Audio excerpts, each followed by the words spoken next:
used a new tool to make all of these tiny axolotls, and with a new tool comes a lot of practice, so I ended up with a whole ton of extra clay balls.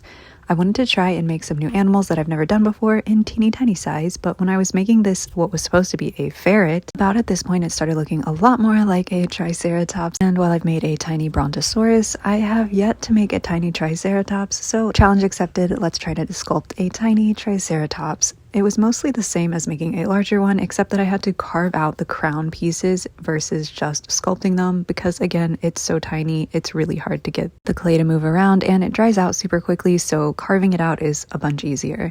I went ahead and finished that, then it was time to move on to the body, which I did the same way that I always do their bodies. You take a ball, cut a plus into it, and then just kind of move the clay around. Once they were looking cute together, I went ahead and slipped and scored the front and back of the body, the bottom of the head, made a tail, got that attached, had to make it kind of chunky just to make sure it wouldn't break too easily, got that slipped and scored on, slipped and scored the head on. Then I went ahead and piped on all of his horns so that way he wasn't a tops, he was a triceratops. And just like that, we have a teeny tiny dino. I went ahead and actually made a smaller version, even though it's slight. If I were to make more of these, should I do them all as trinkets or do some as charms?